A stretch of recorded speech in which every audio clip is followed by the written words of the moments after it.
Putco spokesperson Lindokuhle Xulu says the Gauteng Transport Department knew as early as last month that the bus company is running low on diesel. He says despite being proactive, its warnings fell on deaf ears. Yeah, and thousands of commuters are this morning left stranded after the bus company announced that it will not be operating from today. This disruption is due to, in part, this shortage of diesel as a result of an unpaid subsidy by the provincial government. We've been in constant communication with the department, or should I say we've been communicating to the department, particularly 2 weeks ago when we saw that our reserves were now tapping into them. We told them about this looming day to say that it's coming. We will run out of fuel to operate. But unfortunately, we did not get anything fruitful from those engagements. We've heard and we've seen them go into certain platforms, basically releasing a statement and saying that they've processed that money as of yesterday and that it will be reflecting in a matter of days, or particularly on Monday, to Putco's accounts. For us, the priority is to get that money and to be able to refill our tanks and get back on the road and service the community. All right, our reporter Zola Sholwana is in Soweto this morning tracking the story. She's trying to find out how commuters are coping with this disruption in services insofar as Putco buses are concerned.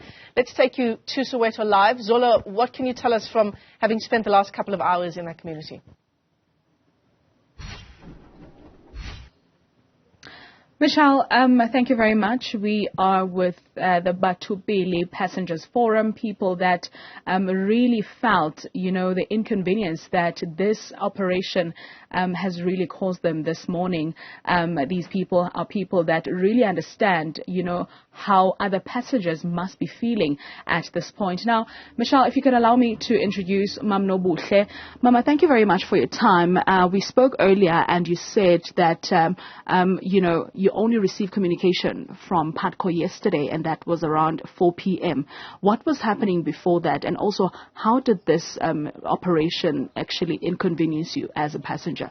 We did receive the communication from May Witness, called our vice chairman, saying that there will be no operations today due to the fuel problem. So our problem as passengers is that Putco did increase on the 1st of January due to, with the 19% of which it's the highest ever that we had, the increment of 19%.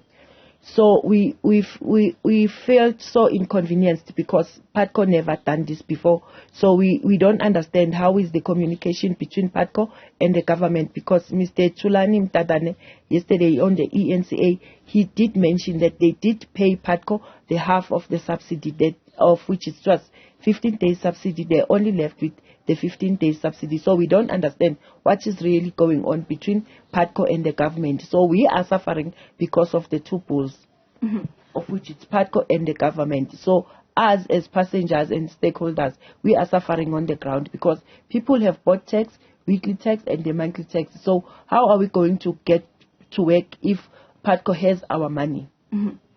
You mentioned that you've got a good relationship with Putco as a structure, and the spokesperson for Putco, Lindokuhle Xulu, mentioned that they've been in talks with the provincial government, transport government, about, the possibilities of, you reaching this point. At some point, you felt like you could have been involved in those talks so that at least prior as a passenger what to do. Maybe you could have even decided not to buy a ticket for this particular week until you get communication about the operation, starting again. Yes, they were supposed to involve us even when they are talking to the government as the forum, because we are here for the government. We are approved. We are the approved structure by the government. Government knows that there is Batupili in Soweto, so they were supposed to involve us in the negotiations, so that when we see that the negotiations are failing, we will be informing the passengers on time, so that they wouldn't buy the tax monthly and the weekly tax. So let's come to you. Let's talk about those passengers who are not able to get to work today on time because maybe they didn't receive communication on time because, like she said, it was sent on different groups, right, and also media platforms so that it reaches the people. Currently, the situation is very, very dire situation. Currently, the passengers, the commuters which were supposed to go at work were not informed, were not being told.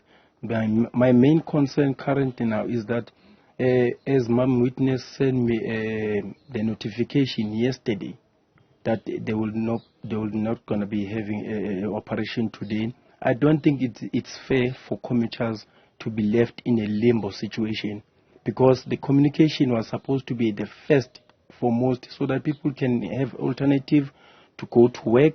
Currently, people didn't go to work. And this thing, we sit on meetings, daily basis. We sit meetings. Last month, we were in a meeting to say, guys, please, anything that might put us in jeopardy, please inform us so that we can inform passengers so that everyone can be fair and then everyone can go to work. Currently now, people didn't go to work. So I don't understand why is Putco doing this, because there are other entities which are operating.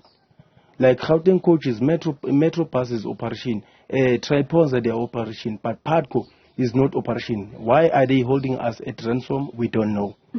Now, did they communicate about what's going to happen? Obviously, they don't say when operations will resume. Do they say if they're going to reimburse you the money that you will maybe be using for taxis while you wait on communication from them? Clearly, there is no communication. Currently, we are sitting here we didn't know that when is this diesel shortage is going to start, or what time are they going to be going for strike, what time are they going to go for when is this diesel is going to come back. We don't know. That's why the most important thing is the communication, because currently now people, they don't have money. The money is in their tech. The people, they fill up the monthly ticket. We say enough is enough. We are sick and tired.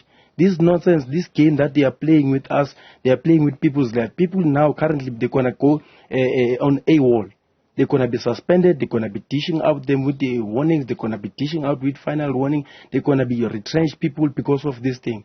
Unless if Putco did send an email or send a notification earlier, so that we can say, okay, guys, don't fill up the monthly ticket, the seasonal ticket. Use your money, because now people, they are paying like 1.5. Is already budgeted for that month to go at work, but now there's no there's no money for people to go to work. There's no buses. There's no alternative. So we are left stranded. The buses, they stuck each and every day. The buses are very dirty. Thank you very much for your time, sir, and Mem Lindokuhle. Michelle, what the passengers are crying about is the issue of communication, saying that if the bus company had communicated, on time, maybe things would have been better. Passengers would have been able to then plan on, other alternative measures that they're going to use while they're waiting for communication from Putco. So the frustrations are really there. There are people that couldn't make it to work, maybe some people that were not even part of the group chats where the message was spread out. We will be back later on with more updates, Michelle. Important points being raised there. Zola Sholwana, thanks very much indeed. Live to us in Soweto.